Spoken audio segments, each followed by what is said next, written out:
In today's video, we're going to be running through my double game week 16 team selection and of course giving you all the key data you need to make the best decisions this game week.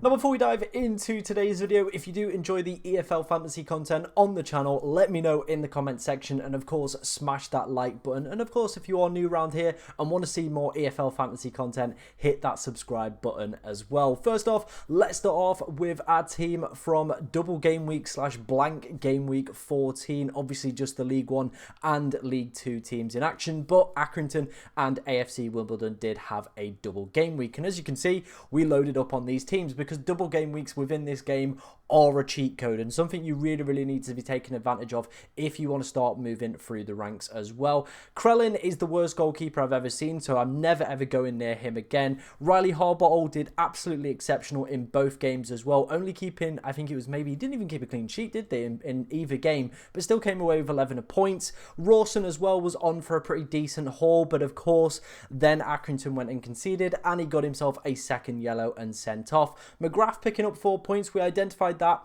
or at least I did on Twitter anyway. I said that he was going to be a decent player if obviously Doncaster kept a clean sheet, because he was one of those players that gets tackles, interceptions, clearances, all that good stuff. And as we can see, they didn't keep a clean sheet, but still managed to pick up 4 points. Obviously, if I'd gone for the more popular pick in Dimitri, and I probably should have gone that way, we would be looking at a very juicy green arrow. Gilby did fantastic. I knew that was going to be the case. DKD hit the bar. Again, we could have had a mega haul, but we can't complain with our captaincy pick. Stevens with a brace in the first game against Barrow as well. Obviously, AFC Wimbledon and Accrington doing fairly well as well in terms of points picking up in both of their double game week games. So overall, that moves us now to 88th within the world, which is pretty decent. Unfortunately, it is a slight decrease from the previous week where we were 81st in the world. However, we can get ourselves back, and I do believe with the team selection I've got coming up and some of the teams I'm looking to target, we can definitely do that. So first off, let's take a look at some of the teams I'm going to be obviously looking to target this game week. These are the fixtures that I think are definitely worth some consideration, not only from a team perspective, but also from individual players as well. So we'll start off with the top. Obviously, these are in no particular order. I'll let you know my favourites as we go through. But Bolton, they've had a pretty hit and miss start to the season, but still reasonable touching distance to the playoffs. They've got Blackpool at home, who've been pretty dismal as of late, and of course Cambridge away. They're pretty much the plum fixture you are looking for with League 1 teams as well. Then we move on to Sheffield United, who I do think have a great set of fixtures here. Oxford at home, of course, being the standout fixture here. Coventry, probably going to be under a new manager bounce. Maybe we might see a little bit more responsiveness from them. But overall, Sheffield United's defensive performances so far this season definitely deserve them some credit. And their home form as well has been stupendous. Leeds are always going to be within contention as well. Luton have been absolutely dismal this season. And Swansea don't really score too much as well. So defenders, for me, could be a really good asset to potentially go and pick up, and Leeds as a whole could also be a decent one. Watford have probably been one of the most surprising packages within the Championship this season. They play Plymouth, who again I don't really know how to predict. It seems like they're conceding a lot of goals. They're currently sat near the bottom of the XG conceded charts, and then Bristol City, who don't really offer too much going forward as well. So maybe again defensive picks might be potentially on the cards. I really like the double that Stoke have got as well this week with the worst side in the Championship, QPR, and then Preston at home. Again, Preston, they're not really going to trouble you, so again, probably one more from a defensive perspective. I think Barnsley probably have the best double game week on offer out of all the teams available. They've had a fairly decent start, obviously a couple slip-ups along the way in League 1 so far this season, but Wigan at home, Wigan don't score too much and don't really concede too much, but you would imagine Barnsley, having that home advantage, probably will manage to get themselves a clean sheet and a win. Then they've got Reading, whose away form is absolutely dismal. I believe they're sat 20th for their away form so far this season. So both home fixtures, both pretty appetising for Barnsley, with teams that don't really score too much goals. So definitely again defensive, but also their attacking players will also be pretty decent. And of course we have to talk about top side Birmingham City. Now I think a lot of people and maybe potentially overvalue in this double game week a little bit. Shrewsbury are going to be under Gareth Ainsworth this game week, and if you've never watched Gareth Ainsworth, it's going to be a difficult game. It's going to be tough. It's going to be, you know, just dogged and not very nice football to play against, especially a home fixture as well. Whether or not he's had enough time over the international break to implement the stuff he wants to implement,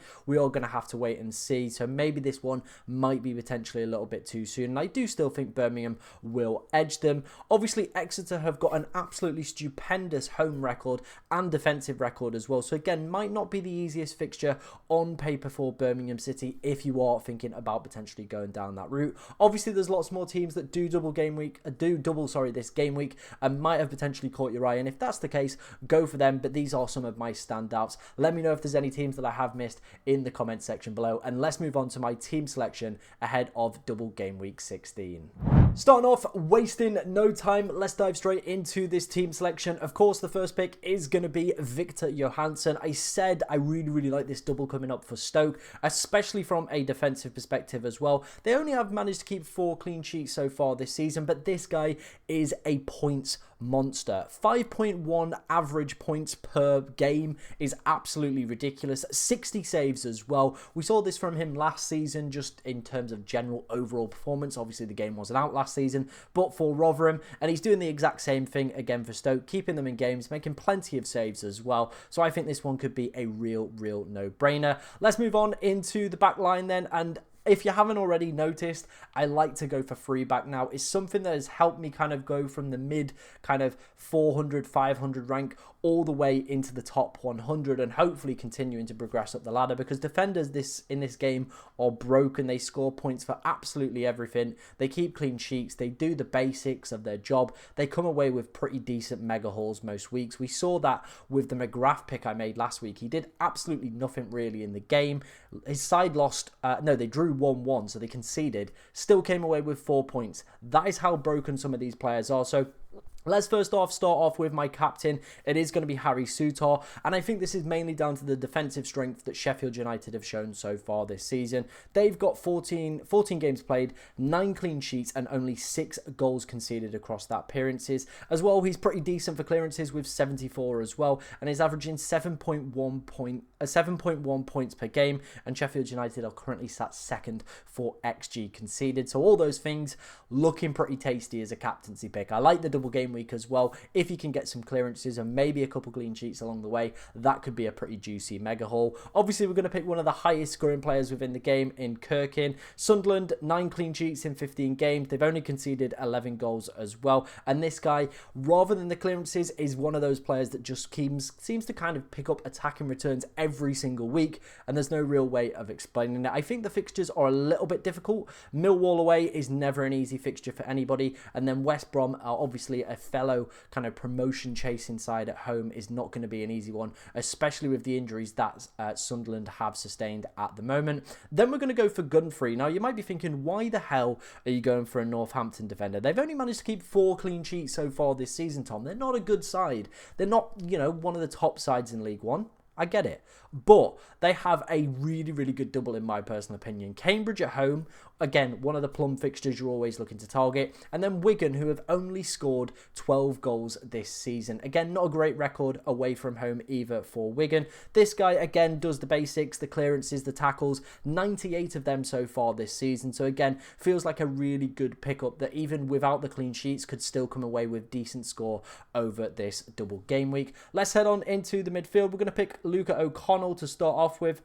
Suspended for the Cambridge game at the weekend, so realistically had a week off, which is pretty decent. And like I spoke about, I do feel like Barnsley have the best double game week this week with both Wigan and Reading. 4 goals and 2 assists, and a key passing merchant as well, with 28 of them so far. Next up is going to be Will Williamson. Obviously, I've been looking at this second midfield slot. I've had Harrison Burrows in here. I've obviously gone now for Will Williamson. Whether or not he is going to remain, I'm a little bit skeptical. He is obviously the kind of chance creation expert for Birmingham.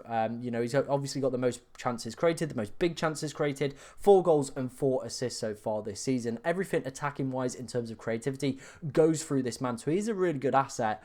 but I do just think that double is not as appealing, with obviously the fact that Shrewsbury have got a new manager and the defensive style he likes to go for, and the fact that Exeter are pretty good defensively as well. It is making me potentially question this pick, so that might be one come deadline that I do potentially change. Moving on to our forward, it is going to be Nathan Lowe. Again, it's a pretty decent fixture for Walsall in general. They've had a great start to the season. This lad is on fire with 7 goals and 4 assists already. Get him in the team. Very, very easy pickup for me. In terms of our teams, again, probably going to be self-explanatory after the last section. It is going to be Sheffield United. I think that strong defensive record and some decent fixtures here could make a recipe for success. And then Barnsley for me personally, who have the best fixture in the double game week for game week 16. Again, real no-brainer to pick them as a side. I've not used either of these sides so far this season as well. So obviously implementing 2 new sides to the list. That was my team selection ahead of double game week 16. Let me know what you think of it